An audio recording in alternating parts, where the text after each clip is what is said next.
7h30 en ce mercredi matin du 19 septembre. Bonjour à toutes et à tous. C'est Grand Lille TV, l'info en continu, en direct et en intégralité tout au long de la journée de 7h à 21h. Toute l'info de la métropole lilloise avec le journal préparé par l'ensemble de la rédaction.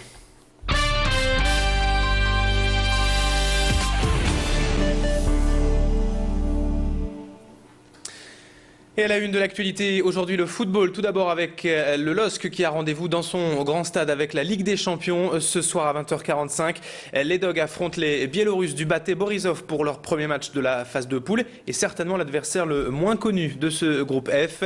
Après 8 saisons passées au Stadium Nord de Villeneuve-d'Ascq à rêver d'un stade à la hauteur de leurs ambitions, les supporters lillois vont enfin pouvoir profiter de la prestigieuse compétition européenne dans un stade digne de ce nom. Coup d'envoi donc à 20h45 de cette rencontre qui sera retransmise sur beIN Sport.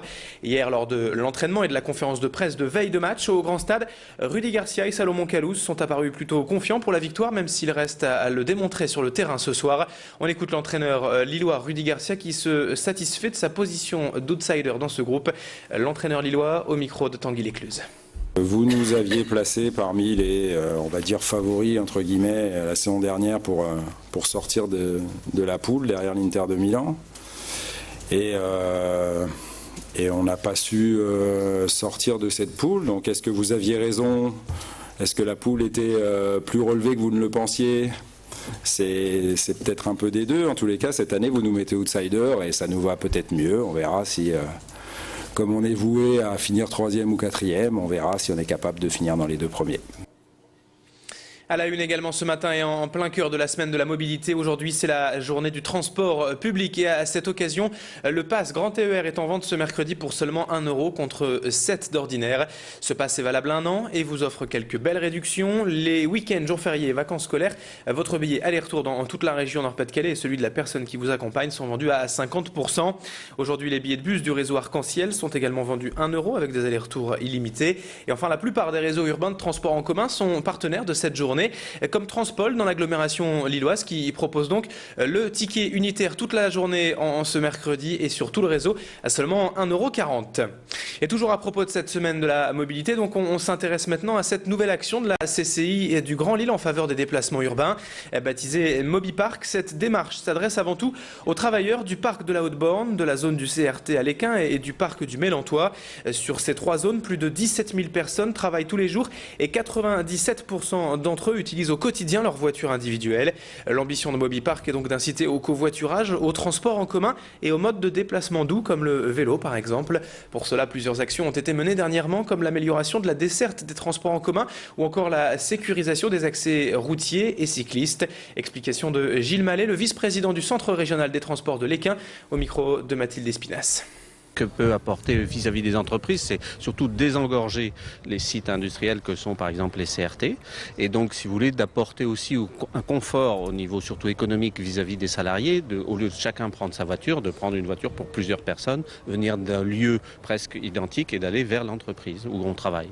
C'est pas que travailler au sein d'une même entreprise plutôt, c'est de travailler inter-entreprise et que la personne qui travaille dans la société X peut aller conduire la personne qui travaille dans la société Y qui est à côté de chez elle ou dans un rayon de 500 mètres, ce qu'on fait facilement à pied.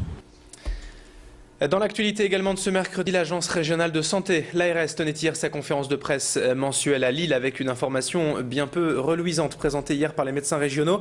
Le Nord-Pas-de-Calais est officiellement la région de France la plus impactée par les addictions au tabac et à l'alcool notamment. L'ARS signale en effet un taux de mortalité lié à l'alcool presque 2 fois supérieur dans la région au taux national. Les pathologies concernées par l'addiction au tabac sont également plus fréquentes dans le Nord-Pas-de-Calais qu'ailleurs. Globalement, l'Agence de santé constate donc une surmortalité régionale liée au comportement à risque d'environ 40% supérieur à la mortalité nationale. L'enjeu pour l'ARS est donc d'accélérer la prévention, notamment auprès des jeunes, pour limiter la consommation et l'addiction. Et explication complémentaire avec Dominique Lajugie, médecin référent à l'ARS, au micro de Macha Grunessen, qui revient sur le sevrage nécessaire des personnes addictives. La personne conduit son sevrage sous surveillance médicale, mais un petit peu distante si vous voulez. Mais le sevrage au quotidien est surveillé par une infirmière. Deuxième caractéristique, le patient reste chez lui. En fait, il se rend pour ses entretiens et les soins, si vous voulez, au cabinet d'infirmière, mais il n'est pas hospitalisé. Allez, on termine cette édition avec ce reportage dans les fermes de l'agglomération lilloise, à Frelingan exactement, où l'exploitant Jean-Marie Cornille pratique ici et depuis 2 ans une agriculture responsable avec le programme Eco-Phyto, dont l'objectif est de réduire d'ici 2018 de 50% les utilisations de pesticides.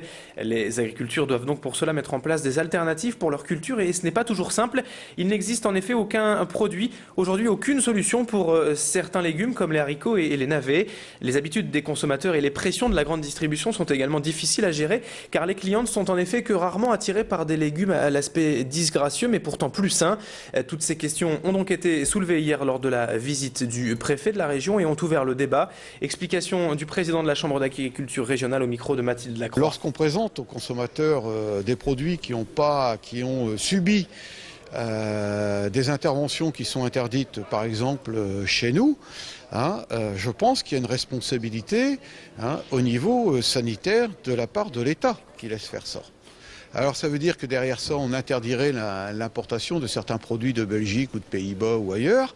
Je vous répondrai oui et non, parce que dans le contexte réglementaire, on est dans la libre circulation des biens et des personnes. Sur le sujet qui nous intéresse, moi je dirais qu'il y a des contrôles qui doivent être exercés. Et c'est la fin de ce journal. Dans un instant, à suivre sur Grand Lille TV, la météo du jour et l'infotrafic en temps réel.